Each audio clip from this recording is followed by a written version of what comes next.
Kad mi izbivamo iz kuće, Zlata mora raditi, a da bi mi mogli obavljati svoje funkcije spokojno, morali smo Zlati osigurati krov nad glavom.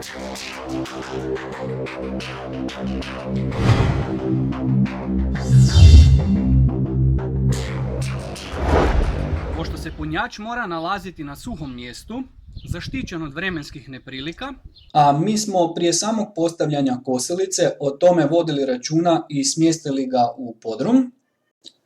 Za našu Zlatu bilo je sasvim dovoljno postaviti zaštitu od sunca, jer u ovim ljetnim žegama, kad će nam njezine usluge najviše trebati, više koristi imat ćemo od suncobrana.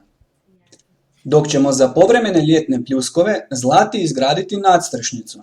U tu svrhu pokoristit ćemo se tlakovcima koji će nam služiti kao nosivi stupovi na koje ćemo zatim postaviti krovište, a ono će biti izrađeno od starog komada iverala i presvučeno u linoleum.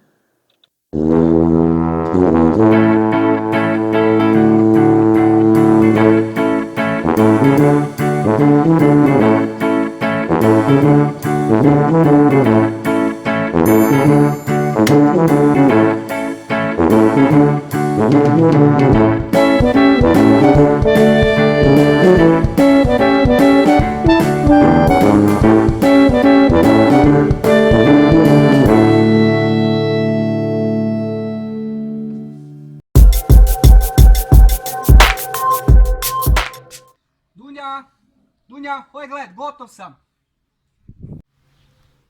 Jesi? Pa mogao si to i malo bolje. Ali dobro, i to je kućica. Bolje da ja za to angažiram profesionalce.